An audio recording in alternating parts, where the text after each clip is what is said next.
I'm making up for lost time.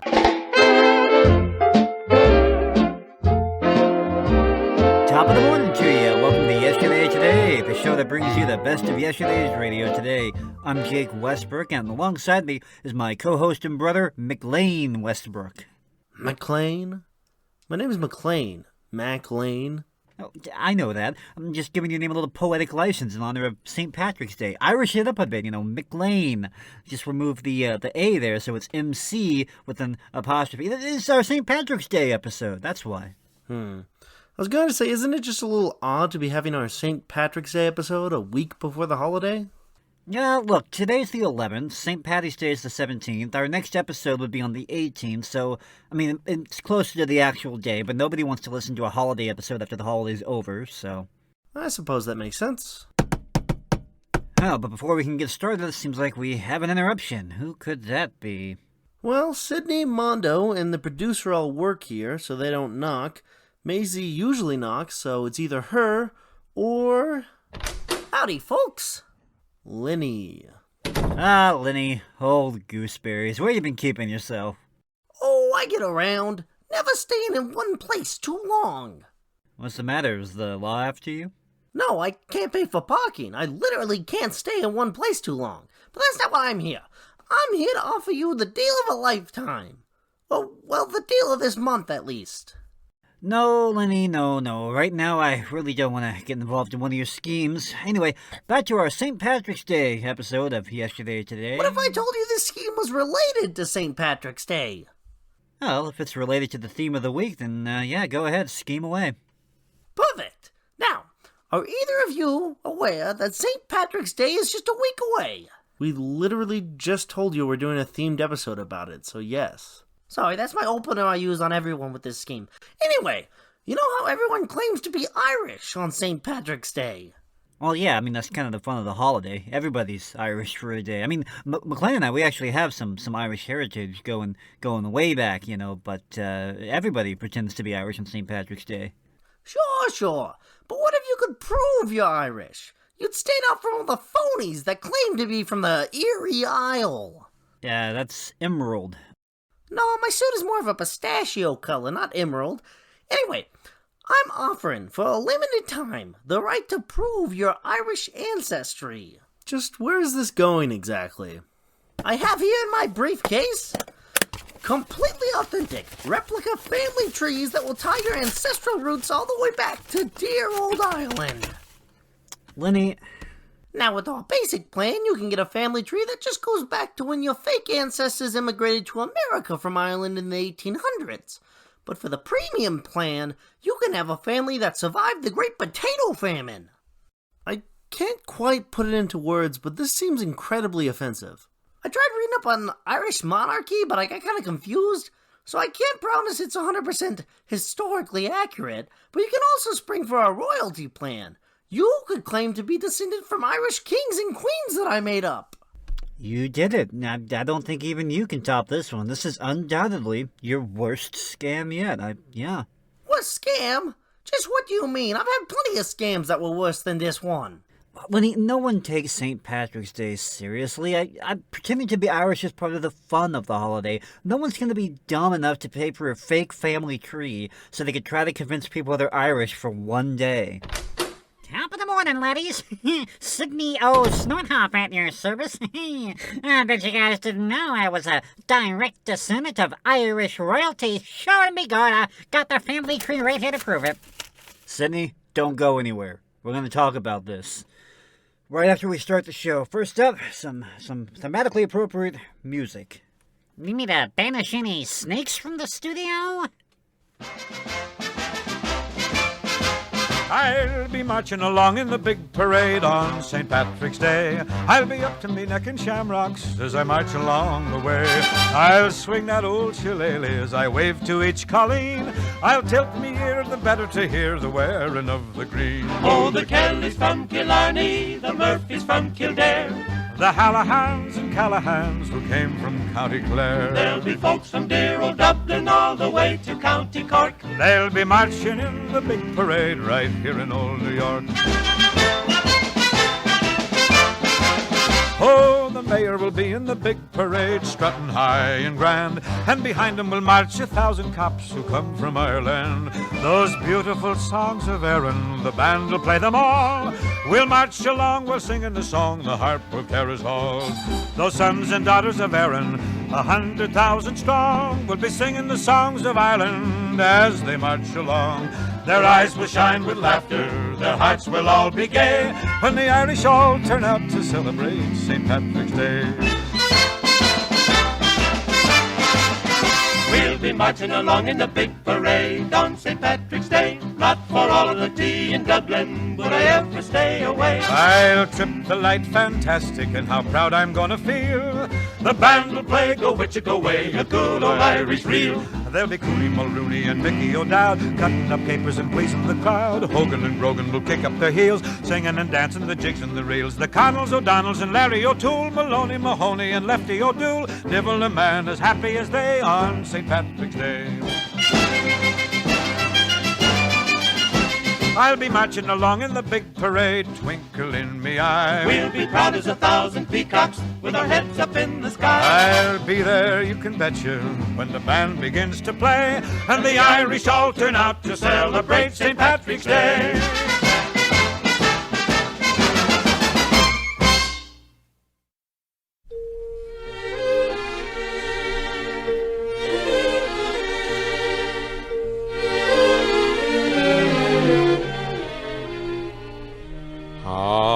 Things in Glockamora.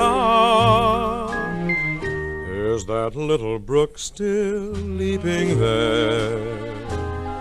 Does it still run down to Donegal through Killybegs, Kilkerry and Kildare? How are things in Glockamora? Is that willow tree still weeping there?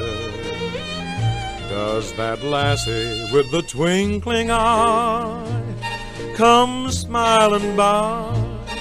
And does she walk away sad and dreamy there, not to see me there? So I ask each weeping willow and each brook along the way, and each lass that comes a-sighing to relay, how are things in Glockamora this fine day?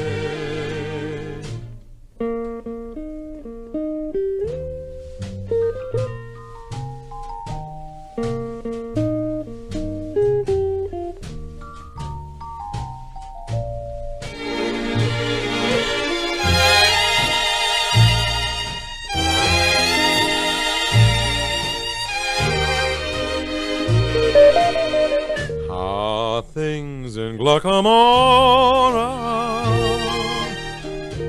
Is that little brook still leaping there? Does it still run down to Donegal through Killybegs, Kilkerry and Kildare? How are things in Glockamora? Is that willow tree still weeping there? Does that lassie with the twinkling eye come smiling by? And does she walk away sad and dreamy there, not to see me there?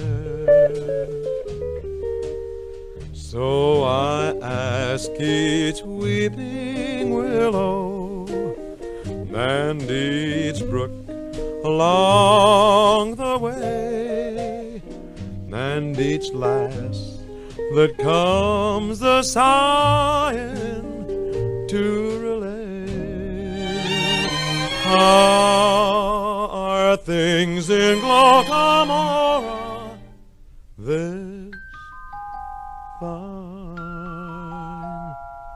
day?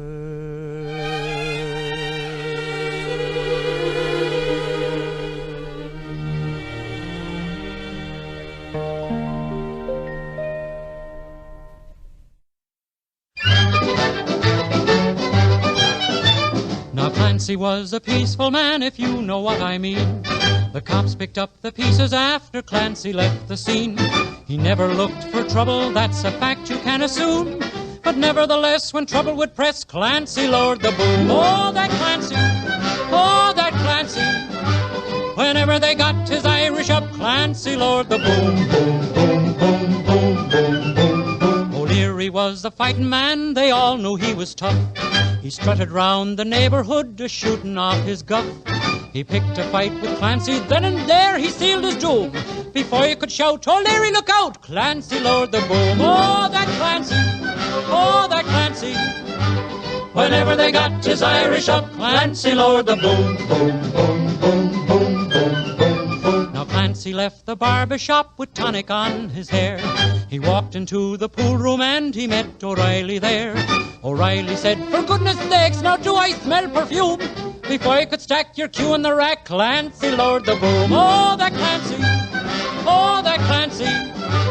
Whenever they got his Irish up, Clancy lowered the boom. Boom, boom, boom, boom, boom, boom, boom. Mulrooney walked into the bar and ordered up a round. He left his drink to telephone and Clancy drank it down.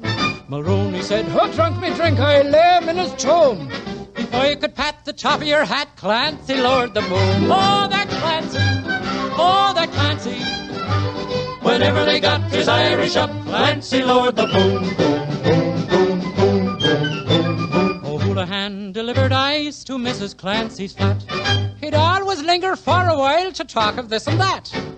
One day he kissed her just as Clancy walked into the room. Before you could say the time of the day, Clancy lowered the boom. Oh, that Clancy! Oh, that Clancy! Whenever they got his Irish up, Clancy lowered the boom. Boom, boom, boom, boom, boom, boom, boom. The neighbors all turned out for Kate O'Grady's wedding night.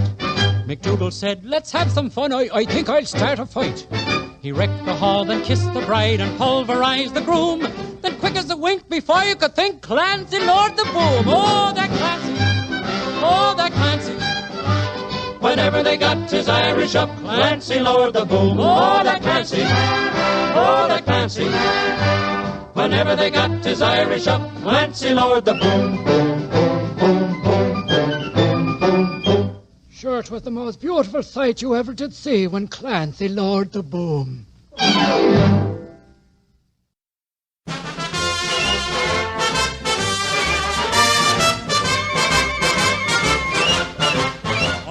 My name is McNamara, I'm the leader of the band. Although we're few in numbers, we're the finest in the land. We play at wakes and weddings and at every fancy ball. And when we play at funerals, we play the march from Saul. Oh, the drums go banging, the cymbals clanging, the horns they blaze away. McCarthy pumps the old bassoon while I the pipes do play. And Hennessy, Tennessee tootles the flute and the music is something grand. A credit to old Ireland is McNamara's band.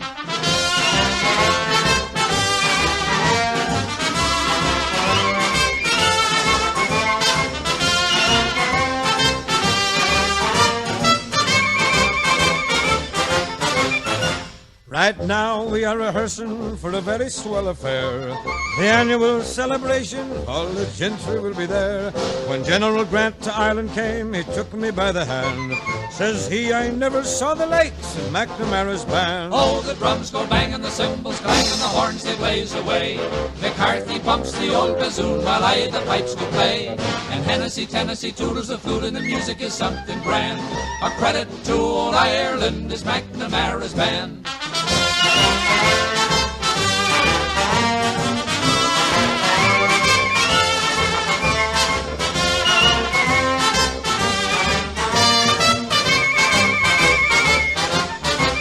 Oh, my name is Uncle Julius, and from Sweden I did come to play with McNamara's band and beat the big bass drum. And when I march along the street, the ladies think I'm grand. They shout, "There's Uncle Julius playing with an Irish band." Oh, I wear a bunch of shamrocks and a uniform of green, and I'm the funniest looking Swede that you have ever seen. There are some Bryans and Ryans and Sheeans and Means, they come from Ireland, but by Yemeni I'm the only Swede in McNamara's band. All the drums go banging, the cymbals clanging, the horns they blaze away. McCarthy pumps the old bassoon while I the pipes to play. And Tennessee, Tennessee, toodles the flute and the music is something grand. A credit to old Ireland is McNamara's band.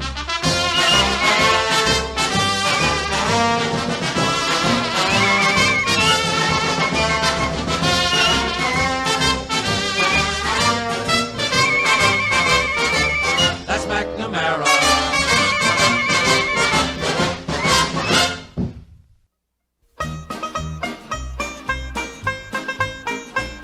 Tim Finnegan lived in Walken Street, a gentleman Irish mighty odd. He had a tongue both rich and sweet, and to rise in the world he carried a hod. Tim had a sort of a tippling way, with a love of the liquor he was born. To help him on with his work each day, he'd a drop with the crater every morn. Back for the dawn, now dance to your partner, well, the floor your trotters shake. Wasn't it the truth I told you? Lots of fun at Finnegan's Wake. One morning Tim was rather full, his head felt heavy which made him shake. He fell from the ladder and he broke his skull, so they carried him home, his corpse to wake. They rolled him up in a nice clean sheet and laid him out upon the bed, with a gallon of whiskey at his feet and a barrel of porter at his head. Whack for the dawn, now dance to your partner, well, the floor your trotters shake.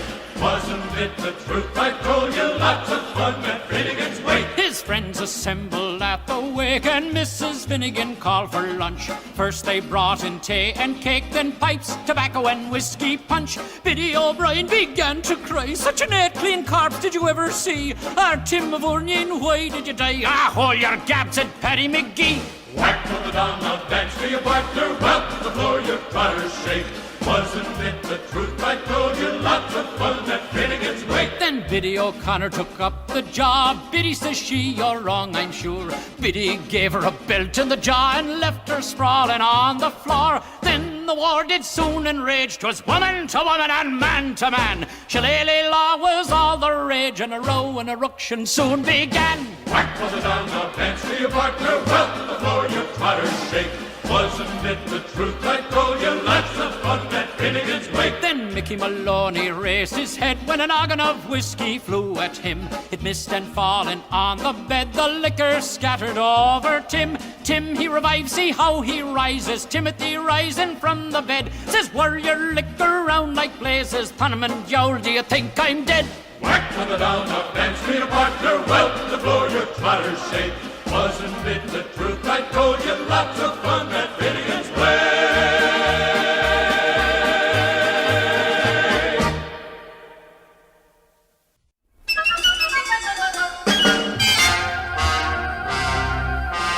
Now, have you heard the drastic tale of Monaghan? Mohan, Well, his county can be proud of him as any county can. he can. Brave and strong of limb was he, Irish to the bone. For he sang in Irish tenor, but he fought like a baritone. Yes, he fought like a baritone. His mither was waiting for father one night when whoosh they heard a terrible fight. In faith and begorra, the clan of O'Hara had worked his poor father up into a lather, and there was a lad at the age of 2 saved his father from that whole crew. Don't ask me how, I'm telling you. What did Monaghan do? What did he do? What did he do? What did he do? What did he do? What did he do? Yes, what did he do? You mean Monaghan. What did Monaghan do? Yeah, well, it's a decent question, deserves a decent, courteous answer. I'll be glad to tell you now. Well, he jumped in the lake, he doubled his fist, he ruffled beside the card. Well, he waltzed around in the sand beside him, he looked him straight in the eye. Well, he never beside the quarter beside him, he heard him sort of a tell. Well, he never sort of a talt right in the face. What did he say? Right in the face. Oh! As he grew up, he grew and up to 22. He didn't brawl at all, nor would he drink or chew. The tight. True, he was to Malmahon, right up to the last. Rose of a summer, which he bloomin' well left alone.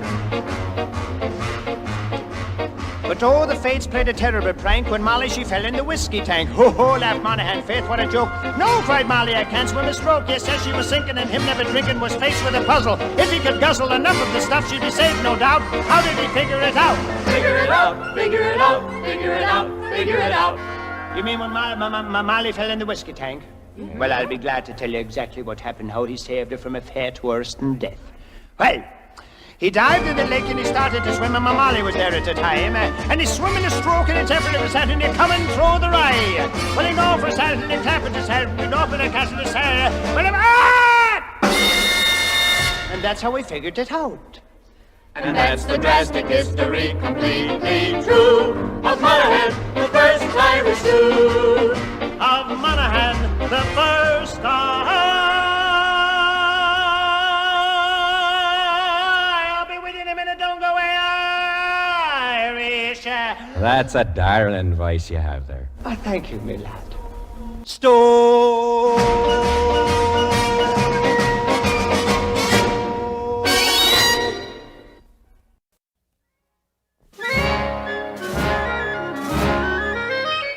50 years ago, me father left old Erin Shore. He landed his shillelagh in hand and divil a penny more. He got a job and then a wife and then a family. But ups he dies and left his old shillelagh stick to me. Sure, it's the same old shillelagh me father brought from Ireland. And divil a man was prouder than he as he walked with it in his hand. He used to take it to bed with him, he'd never part with it. And nibble a bit, we'd laugh at it, poor Dad would have a fit. Sure, with the same old shillelagh, me father could lick a dozen men. As fast as they got up, he'd knock 'em down again. And many's the time he used it on me, for to make me understand. It's the same old shillelagh me father brought from Ireland. I'm going on the police force, it's the only thing to do. Instead of having one night stick, big Gutty, I'll have two. If there's a fight, I'll do it right, no one will bother me. I'll have the old shillelagh stick me father left to me. Sure, it's the same old shillelagh me father brought from Ireland. And divil a man was prouder than he as he walked with it in his hand. He used to take it to bed with him, he'd never part with it. And nibble a bit, we'd laugh at it, or Dad would have a fit. Sure, with the same old shillelagh, me father could lick a dozen men. As fast as they got up, he'd knock 'em down again. And many's the time he used it on me, for to make me understand. It's the same old shillelagh me father brought from Ireland. Ginny Dugan gave a party, sure it ended in a brawl. Poor Callahan was in a chair when they threw it through the wall. Muldoon cried out, 'tis very plain that peace will have to be, or else I'll use the stick me dear old father used of me. Sure, it's the same old shillelagh me father brought from Ireland. And divil a man was prouder than he as he walked with it in his hand. He used to take it to bed with him, he'd never part with it. And nibble a bit, we'd laugh at it, or Dad would have a fit. Sure, with the same old shillelagh, me father could lick a dozen men. As fast as they got up, he'd knock 'em down again. And many's the time he used it on me, for to make me understand. It's the same old shillelagh me father brought from Ireland.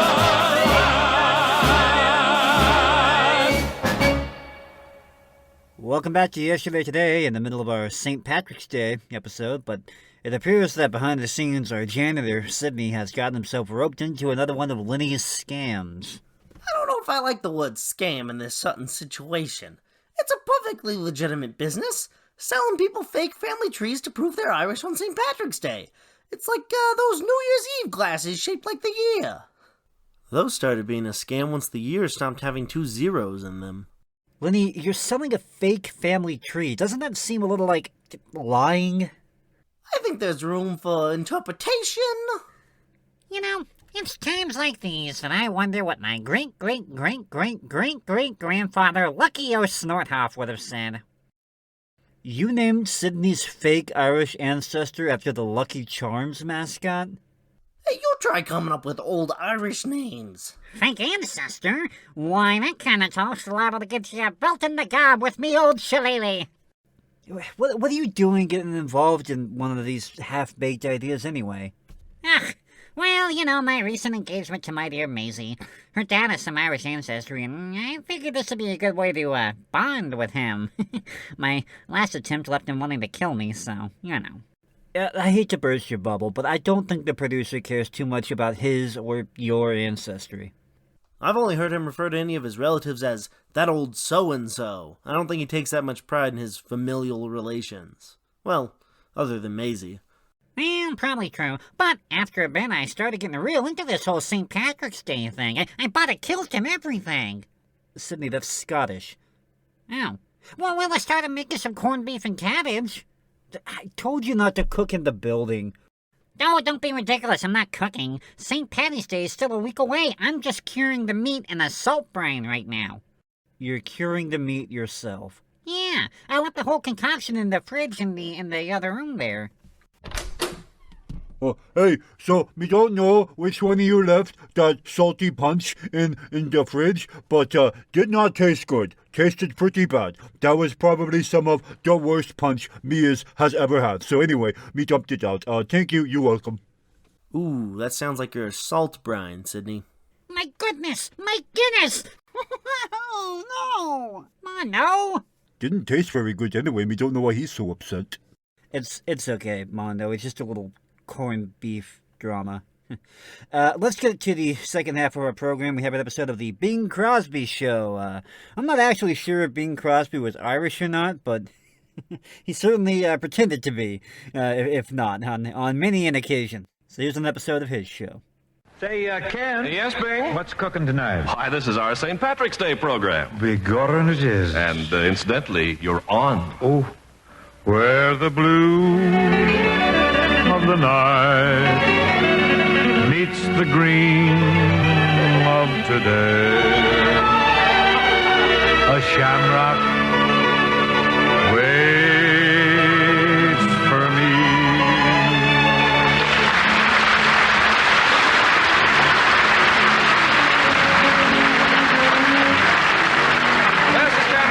Welcoming you to Philco Radio Time, produced and transcribed in Hollywood with John Scott Trotter and his orchestra, the Rhythmaires, and Bing's guest, Margaret O'Brien.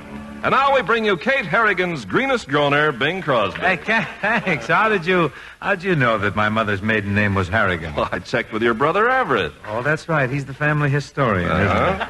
He's also in charge of the piggy bank. Yeah. Patty's pig, that is. Now, Ken, before we lose this Hibernian mood, the Rhythmaires, John Scott, and myself would like to do a song made immortal by Whisperin' Pat Harrington. Eddie John, dear old Donegal.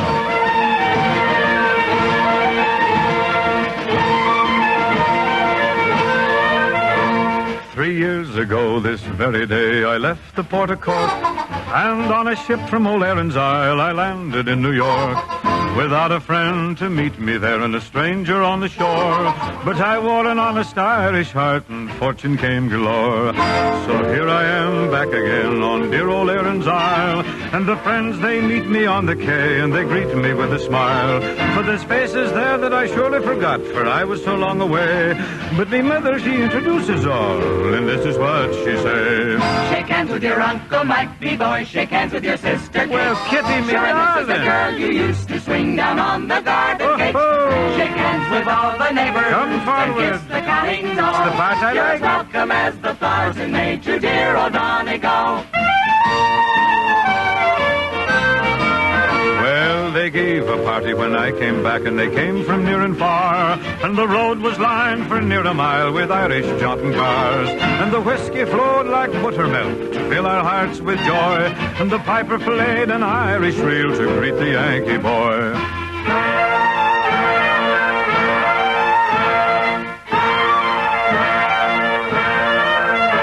So tomorrow out to church I'll go, and the wedded I will be to my pretty little Colleen, sweet Biddy McGee.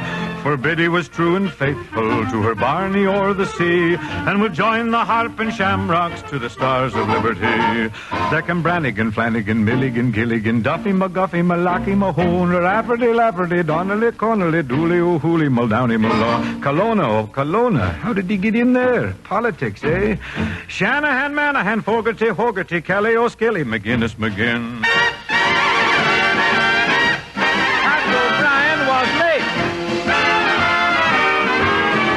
Then I'll shake the hand of me Uncle Mike and the hand of me Sister Kate, and I'll hug and I'll squeeze as much as I please the girl on the garden gate. Then I'll invite all the neighbors to my wedding, great and small, and I'll live content and pay no rent in dear old Donegal.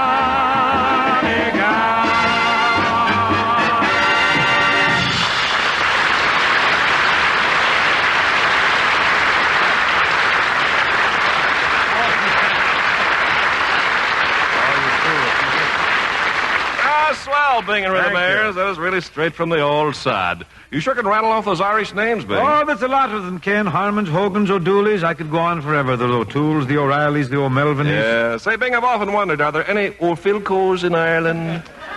When did you often wonder that? Just now. Well, I don't know of any O'Philco family there. Why don't you call Pat O'Brien? Check with him. He'll know. Oh, really? No, O'Brien. Oh. Well, anyhow, Bing, they got to have radio programs in Ireland, don't they? Oh, sure. What kind do they have? Oh, about the same as we have here. Yeah? They got Phil Fogarty and his all-Colleen Orchestra. Oh, fine. They got a program called Truth or the Back of Me Hand to use. And one called People Are Funny, but watch out who you laugh at. Yes, indeed.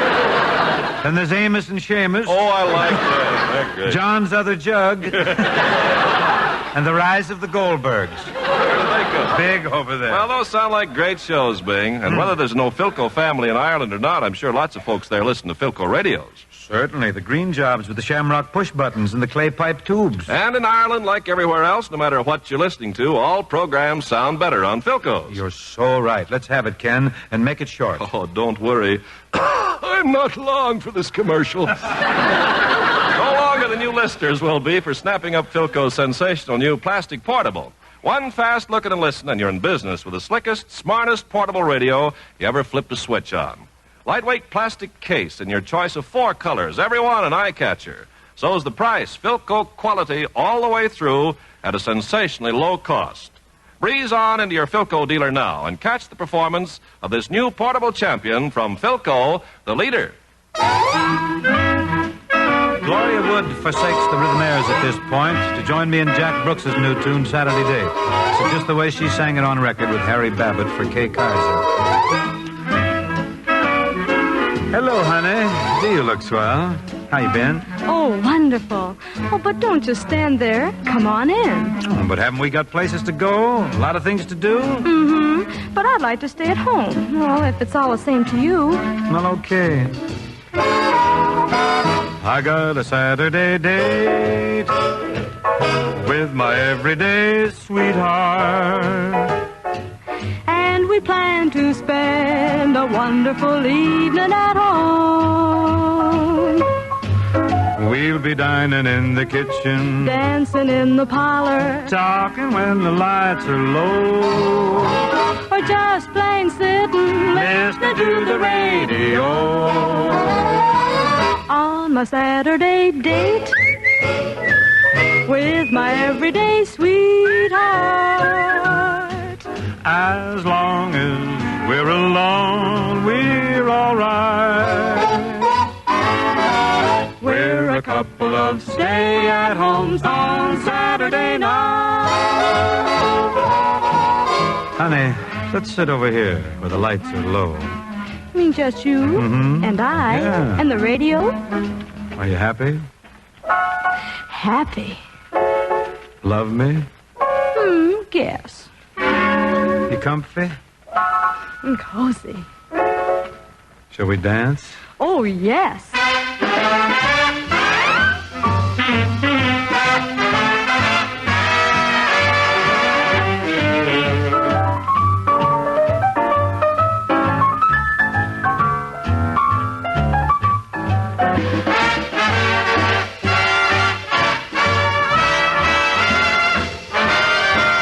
On my Saturday date with my everyday sweetheart. Long as we're alone, we're all right. It's a pleasure to be alone in a world that we call our own. Shall we do this again? Well, now you tell me when. On our Saturday date? Oh, I can hardly wait. 'Cause we're a couple of stay-at-homes on Saturday night.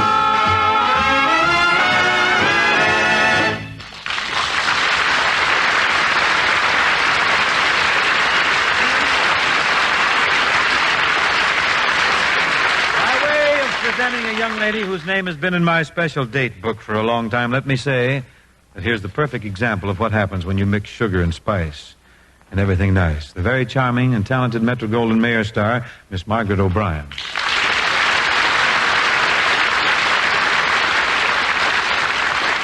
Margaret, it's really nice to see you again. And may I take this opportunity to wish you a very joyous St. Patrick's Day? Sure now, and I thank ye, Mr. Crosby, and 'tis the very same thing I'm wishing to you. Well, bless my glockamora. Barry Fitzgerald in a hair ribbon we got here. Sure, 'tis a grand and glorious day that they've set aside in honor of St. Pat. Sure, and it is that, Maggie Miguel. And let me add that I've never seen you looking more beautiful. Your eyes, they glimmer like the Irish sun dancing across the waters of the River Shannon. And your cheeks have the tender colouring of the wild Irish rose. Oh, Mr. Crosby, you and your blarney. How you do go on. And please do go on. Tis no blarney, McCushlet. 'Tis from me heart. Faith, and is it now? Faith, and it is. And if I'm not telling the truth, may the leprechauns put the whammy on the Pittsburgh Pirates. Heaven forbid. Heaven forbid. Heaven forbid indeed. Well, Mr. Crosby, as long as you said so many nice things about me, may I offer you a little blarney? That you may.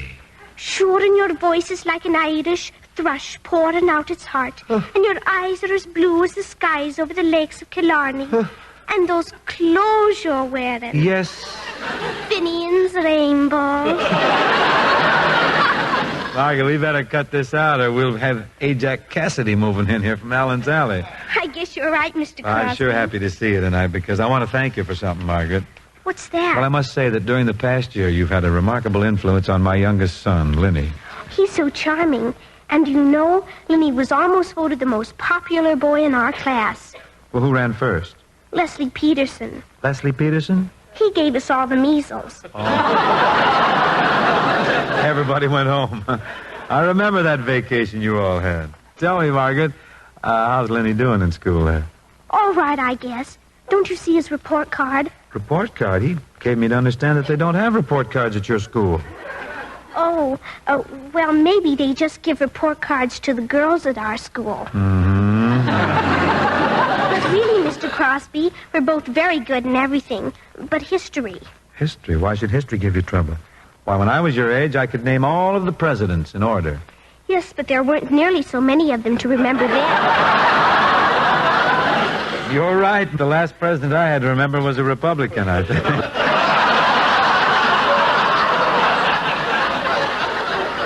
I've been reading your column in the Family Circle magazine. Pretty good stuff.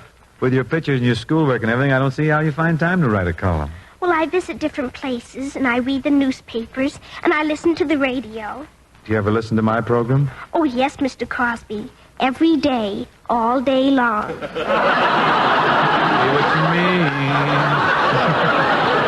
But my favorite program next to you is Super Neutron, the man with the atomic lungs. Atomic lungs? Is that standard equipment? Oh, yes. He just breathes on criminals and they explode.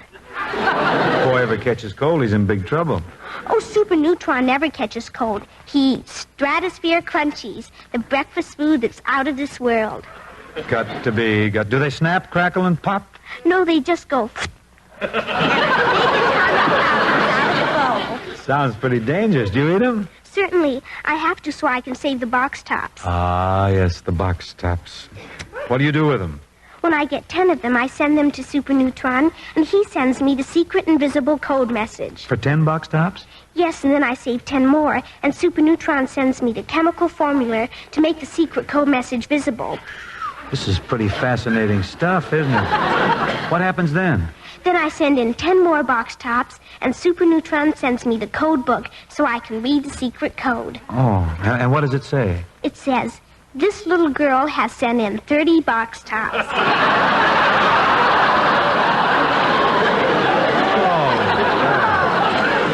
Look what I've missed being an old oatmeal man. Not only that, Mr. Crosby. The super neutron stories are very interesting. Oh, well, they probably are, Margaret, but I don't go for these modern stories so much. Whatever happened to the kids who enjoyed the old-fashioned fairy tales? Well, children still like fairy tales. Well, I'm really glad to hear that. I've just written a fairy tale for our class play, and I play the part of Cinderella. Oh, Maggie, you'd be devastating as Cinderella. Who's going to be Prince Charming? The most charming man I know. Well, you got the script with you?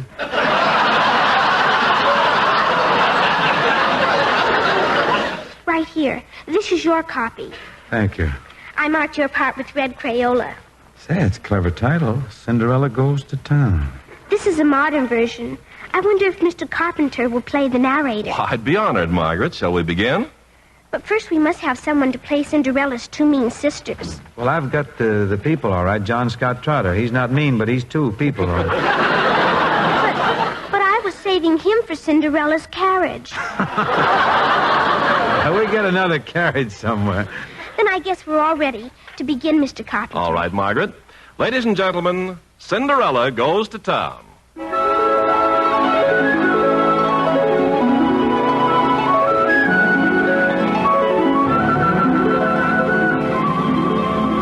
Once upon a time, in 1948, there was a mean and haughty woman who had 3 daughters, Metro, Goldwyn, and Cinderella. I'm from Paramount, you know. Please, Mr. Crosby, don't spoil the mood. I'm sorry. Continue, Cobb. The 2 sisters were very mean to Cinderella. All day long, they would sit around eating Hershey bars and popsicles. And poor Cinderella was forced to stay out on the service porch with a Maytag washer and wash May's tags. Mighty modern drudgery. As the scene opens, Cinderella's 2 sisters are getting dressed for the big ball that Prince Mike Romanoff Charming is giving that night. At his restaurant. Prince Mike Charming is giving a fancy dress ball to which he's invited all the grand and important people of Hollywood, such as agents. Cinderella's 2 mean sisters have been invited too, but not poor, sweet Cinderella. The first mean sister speaks. Oh, mean sister. The second mean sister speaks. Yes, mean sister. What are you going to wear to the ball tonight? Oh, I think I'll wear my pink velvet with the wasp waist. I'd like to see either one of you get into it. Say, other mean sister, where's that wretched Cinderella? I'll call her. Cinderella? Yes, mean sisters. What do you want? Here, take this stick out and have it re-popsicled. Oh, I'm so unhappy. I haven't been invited to the ball. Who would invite you to the ball? Now go and do your work. Yes, mean sisters. And so the 2 mean sisters got all dressed up and went to the ball and left poor Cinderella home in tears. Oh, poor me. Here I am left all alone to sit in the chimney corners among the cinders. I guess I'll tune into Bob Hope's program and have a good cry.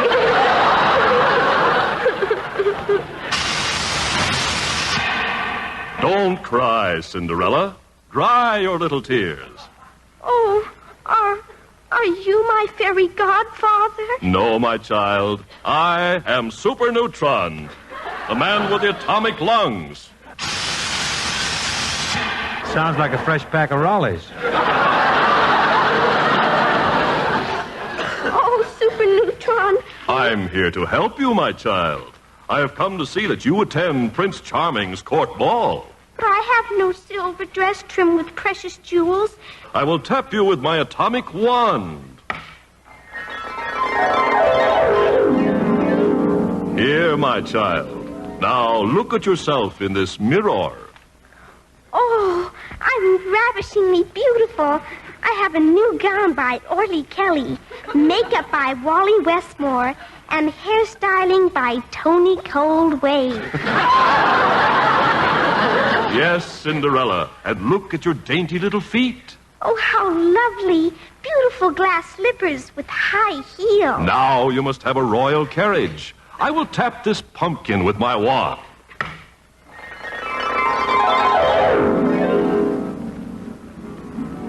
Oh, a beautiful Cadillac convertible drawn by Madman Muntz.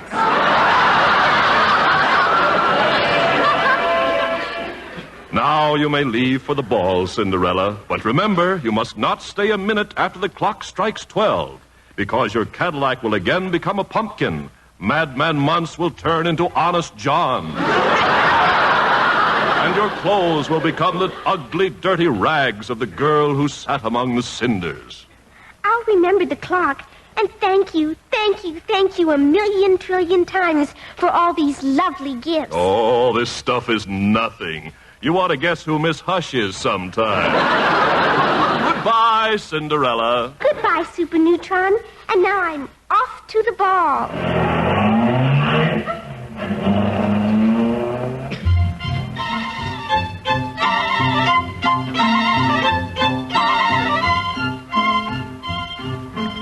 Oh, Prince Charming, this is the most wonderful party in all the world. My dear, may I say that you are the most beautiful princess I have ever seen.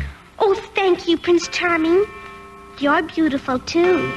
For many years, I have waited for a lovely princess like you to come along. Oh, Prince Charming, you are so charming. Darling, tell me that you will marry me and be my wife. Oh, no, the clock strikes 12. I must leave. But my darling, she's running away. But she threw a shoe.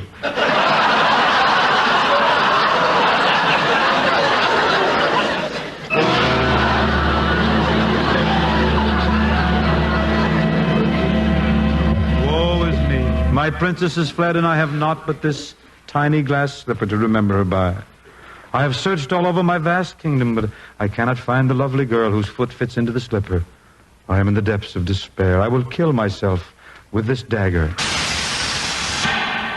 Hold everything. Why, it's Super Neutron. Yes, stay thy hand, Prince Charming. I know where you can find the beautiful girl to whom that slipper belongs. Where, Super Neutron? Where does she live? 118 Elm Street. I will fly there immediately on one of my fastest horses. You'll never make it. I gotta tap something. Let me tap that slipper.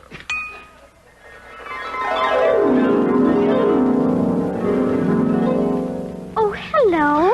It's my princess, and she's in the slipper. My Prince Charming. Oh, my darling, now that I've found you, I shall never let you out of my arms again. Come, we will be married at once. Oh, I'm so thrilled. Let us go and live happily ever after.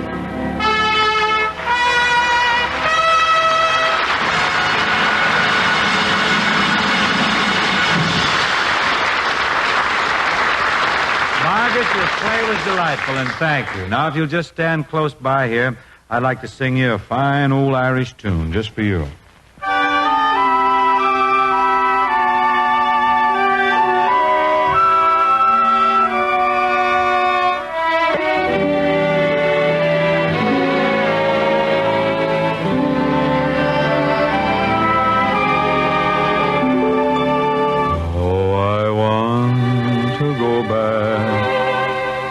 That tumble-down shack where the wild roses bloom round the door, just to pillow my head in that old trundle bed, just to see my old mother once more. There's a bright gleaming light guiding me home tonight, down the long road of white cobblestone, down the road that leads back to that tumble-down shack, to the tumble-down shack in Athlone.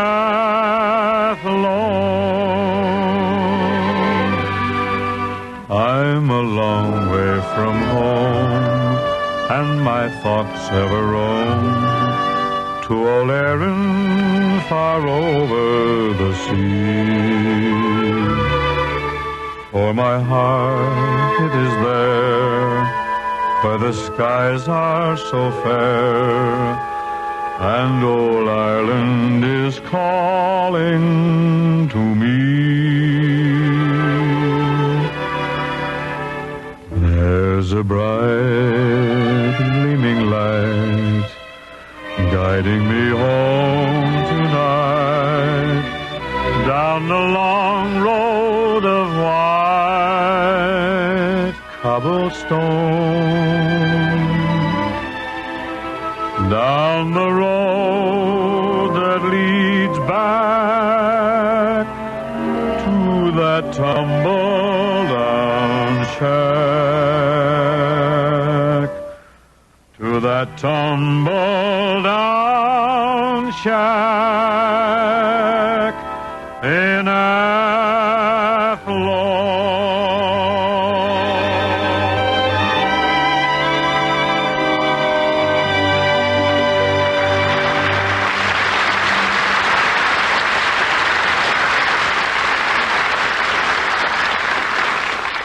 Thank you. I love that song. Well, I'm so glad you did, my princess. Oh, do you know what? What? We forgot to thank Mr. Carpenter for his wonderful acting as Super Neutron, the man with the atomic lungs. Oh, Margaret, you shouldn't have mentioned Carpenter's lungs here. Why not? He'll just take a deep breath and let go of the commercial. Well, why not, Bing? We got plenty to blow about.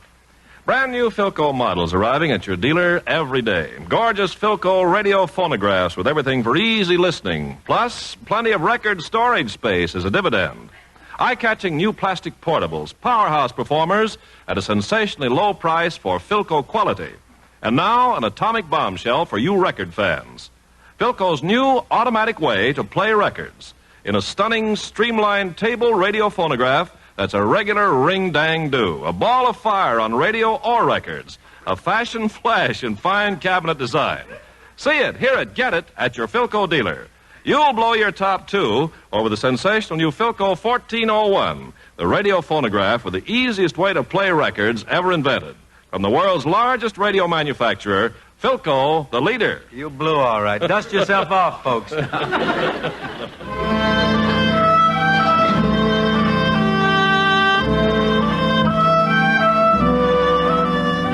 If you ever go across the sea to Ireland, then maybe at the closing of your day, you will sit and watch the moon rise over Claddagh and watch the barefoot gossoons at their play. Just to hear again the ripple of the trout stream, the women in the meadows making hay, and to sit beside a turf fire in the cabin and see the sun go down on Galway Bay.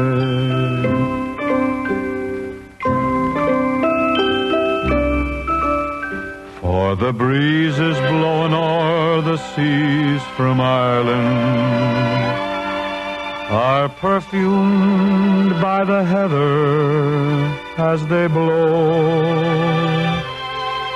and the women in the upland digging praties speak a language that the strangers do not know. For the strangers came and tried to teach us their ways. They scorned us just for being what we are. But they might as well go chasing after moonbeams or light a penny candle from a star. And if there's going to be a life hereafter, And somehow I'm sure there's gonna be. I will ask my God to let me make my heaven in that dear land across the Irish Sea.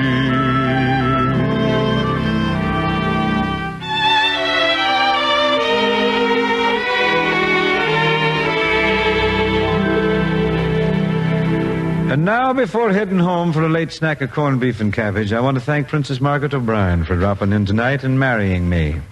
And Mr. Crosby, when you go home, please be sure to explain to Mrs. Crosby that we were just play acting. Oh, I think Dixie will understand, Margaret. I want to tell you that I saw this picture that you were in, this last picture, and you did a remarkable job of acting in it. The big city? It was fun working with Danny Thomas, George Murphy, and Bob Preston. Oh, grand boys, every one of them. Well, Maggie, I hope I'll see you soon. Good night. Good night, Bing. Good night, folks. Thanks.